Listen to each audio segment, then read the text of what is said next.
In this video, I will show you how to draw a Japanese vending machine in 2 points perspective.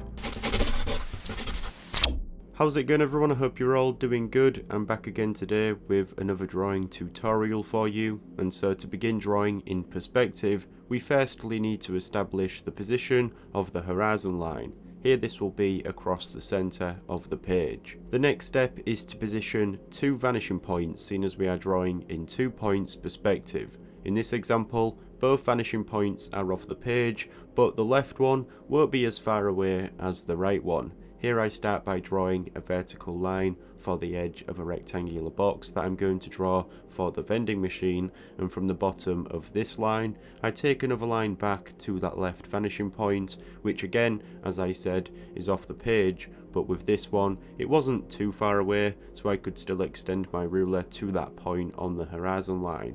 So now at the top of this line I take another line back to that same vanishing point, and now here I need to add another vertical line at the back to establish the depth of this rectangular box. Now, as I said, this box that I'm drawing out is for the vending machine we are drawing, so this needs to be similar in size to a vending machine. I think around here looks about right. So I've now drawn in the side of my box, and now I need to draw in the other side, which will be the front plane. And to do this, I take a line from the bottom of this front edge again, but this time it's going to be directed towards that right vanishing point, which is a lot further away. And because of this, it can be harder to estimate the direction of your lines. I have a whole series of videos on perspective drawing where I cover many of the techniques involved in the subject, so be sure to check that out if you want to learn more. Here I take a line from the top here back to that right vanishing point. So again, I have to add a vertical line to establish the width of this front plane, making sure this box is similar in width to a vending machine as well. Okay, so whenever I draw boxes in perspective, to block out an object that I'm drawing, I tend to draw through them so that I can see all the edges and faces. Here I take a line from these back corners to the right vanishing point, and then a line from these front corners back to the left vanishing point.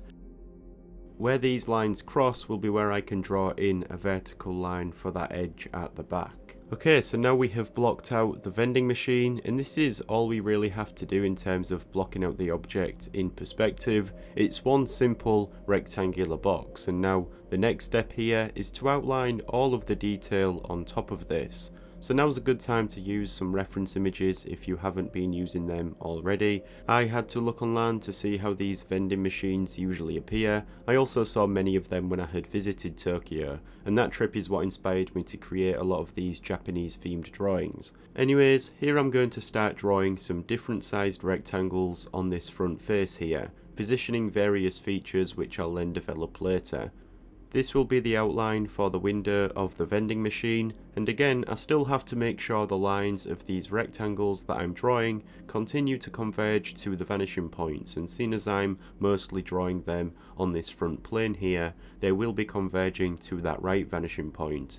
A good tip is to pay attention to the horizon line, because as lines get closer to that, they will begin to level out, and as you get further away, your lines will have a steeper convergence. Also, the more lines you have on your page that are converging to the right vanishing point, the easier it will be to add more, because you can use the others as reference and observe how they are converging. So here on screen I'm going to continue to outline these rectangles, positioning the various features onto the face of this vending machine.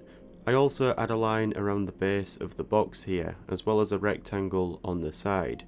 Now, if you are drawing on this side, your lines will converge to that left vanishing point. So here I take the time to round off some of these rectangles at the front, as well as adding in some of these thin rectangles that will be the shelves for the items in the vending machine.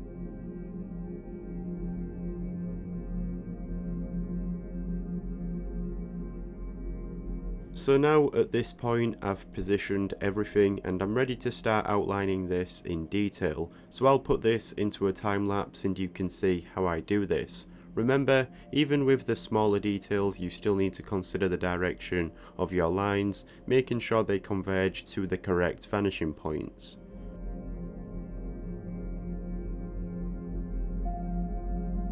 So here I began to outline all of the drinks that will be placed in this vending machine, and one thing I want to mention is that because I'm drawing this on a fairly small scale, I decided to keep this as simple as I could to avoid having to draw too much detail at a small scale. I find that it can often look messy if you attempt to cram a lot of detail together when the drawing is quite small, so that's why I add my own patterns to these drinks and continue to add only the necessary detail.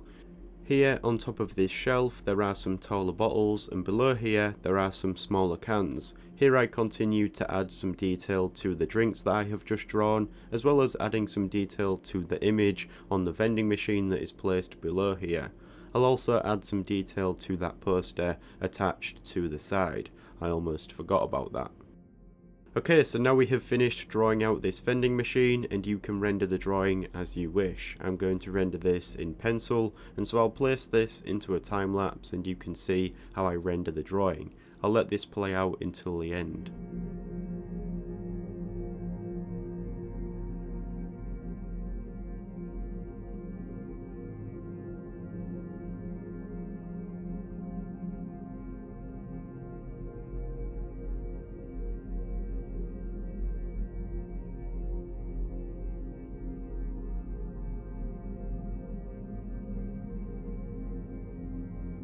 So there we go, that is a drawing of a Japanese vending machine in 2 points perspective. I hope you enjoyed this one. If you did, then be sure to give the video a like and subscribe to see more. With that being said, thanks for watching, I'll see you in the next one.